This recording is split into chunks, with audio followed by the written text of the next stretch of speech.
Welcome back to MJL 3764. This will be a CD showing.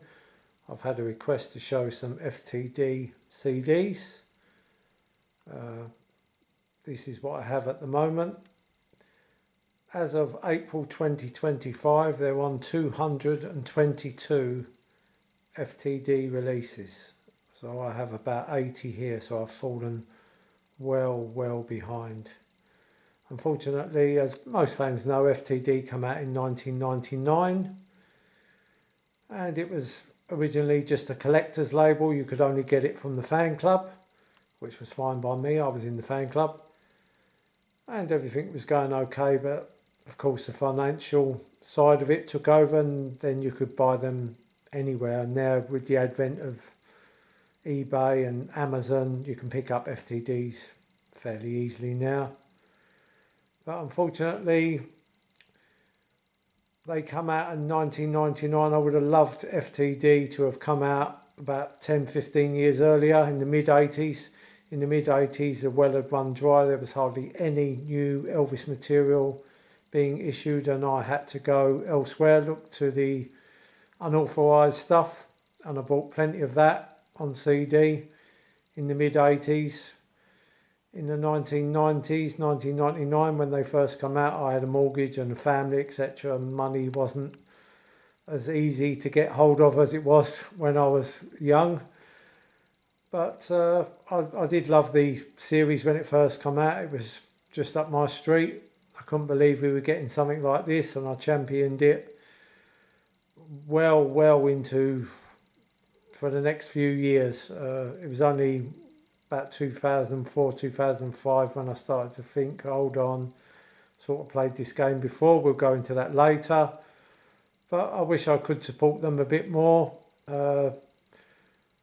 They started off as a single disc in your little cardboard flip sleeve. Then you got the double disc, and then you got triple disc, 4 disc, 5 disc, the sessions. So it's great to get this material. If you can afford it, please support FTD.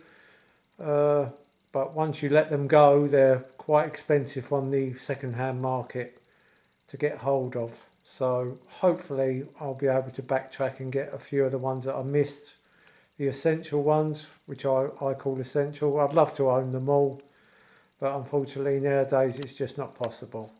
So I'll show you what I have. These with no particular order. I'll try and do them in the order that they were issued in, and I'll just give my thoughts on what was issued at the time.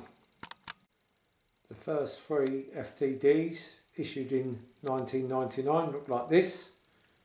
It was in the card sleeves. As I said, it did change over the years. In 2001, the first book came out, book and CD, the way it was. And in 2003 we had the first double disc, the New Year's Eve show, and also in 2003 we started to get these 7-inch classic albums, but that's for a later day. And obviously now we're on the sessions, but originally they looked like this. So this was the very first one, Burbank 68. I was quite happy with this one at the time. It was quite a good release. I know a lot of fans said, well, we've got a lot of this. There was a lot of this material out on bootleg, but that's unofficial. So it was great to get this official. Great picture on the front. Great picture on the back. And yeah, I thought this was a great start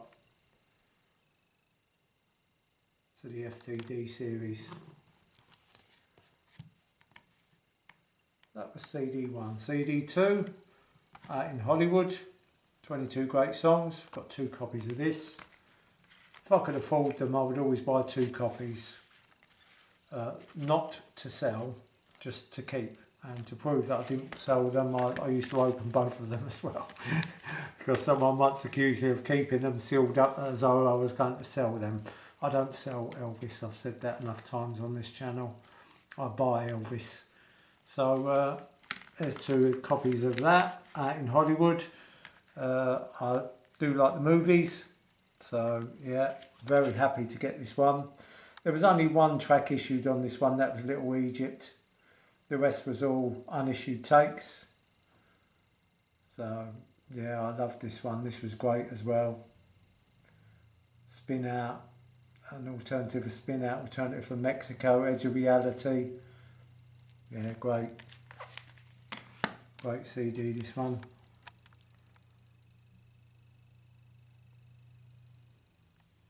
That's CD number 2. Looking like that. Let's take this out. Use my hands. And that's what it looks like. Very good CD. CD 3. Now, I said in one of my previous videos, I love to hear Elvis sing something new, and it's great to get stuff like this. Unfortunately, the quality's not that great.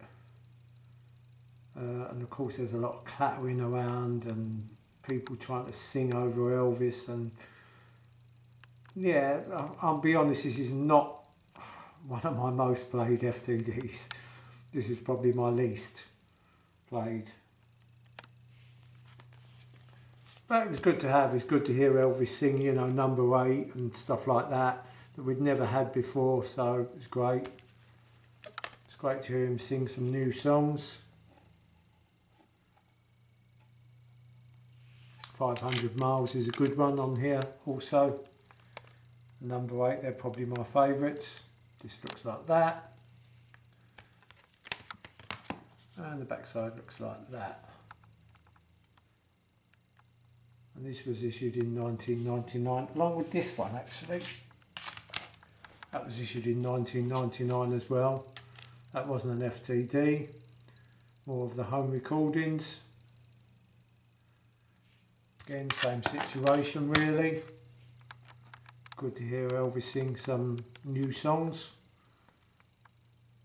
Some of the quality's better than others, so, but just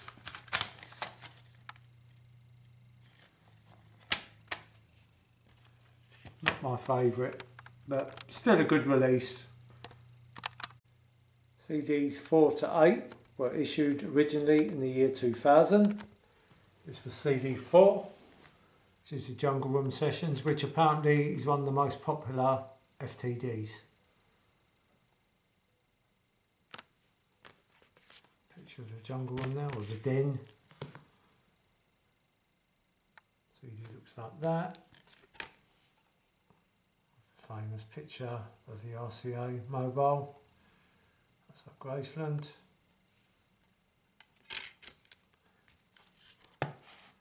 And the back looks like that. Now I know fans are divided on the From Elvis Presley Boulevard album. I actually quite like it, so I've always liked this material. And obviously you've got some stuff from Moody Blue as well. Yep, very good CD.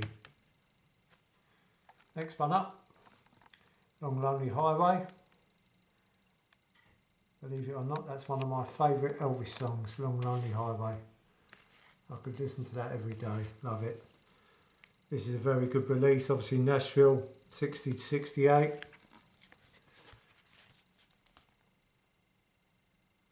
CD looks like that. Under the tray, looks like that. And there's all the tracks. Again, top-notch stuff. Excellent release for its day. Obviously they're picking bits and pieces, and there we're getting full sessions. But when it was out at the time, excellent release. This one, well, this one's in great quality. It's not the best of shows, but it's not bad. And there we're getting the collector in us all coming up, because it was issued spelt T-U-S-C-O-N, and then it was issued T-U-C-S-O-N. I can't remember which one came out first now actually, but it had a difference in the spelling.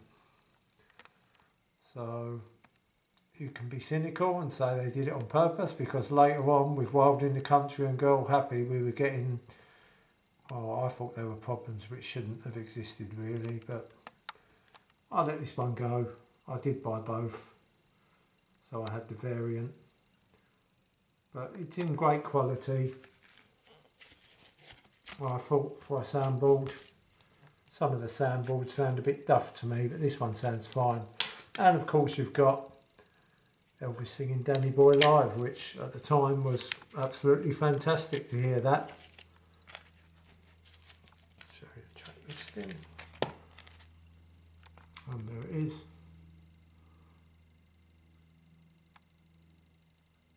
So yeah, it was great to get Danny Boy live.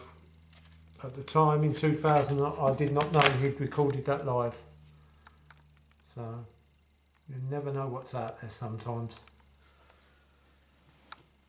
We come on to the Guitar Man album with some extras. This one's called Too Much Monkey Business. The Guitar Man album's not my favourite. I really don't like anybody messing about with Elvis's material, adding bits to it, to be honest. I did buy the original album in 1980. I did like the single Guitar Man. I loved Just Call Me Lonesome. I thought that was really well done, and you asked me to, but I don't think they should have touched any of the 69 recordings. But I did buy this one. The only gripe I have about this one is, well, you knew what you were getting. You were getting some extra songs. I think you've got an extra 10 songs, but it's not complete. There is other stuff that was recorded with Felton for these sessions, which I think the whole lot should have been on here really. So they left us short of a few tracks, which I didn't like. But yeah, if you like that sort of stuff. Kentucky Rain had been out on an unofficial release, but the stuff which weren't on the wasn't on the Guitar Man album I hadn't heard before, so apart from Kentucky Rain. So yeah, I'll leave that one open. I think it was a good release. Not my favourite, but yeah. Now this one, I believe this is the August the 10th show from 1970. Anything from That's the Way It Is time is superb. Love the cover. Pity you haven't got the whole picture. I've got 2 copies of this one. Looks like that. Of course, all these is out now under That's the Way It Is box set, but at the time, anything like this was absolutely superb. Loved it. Great CD, this one.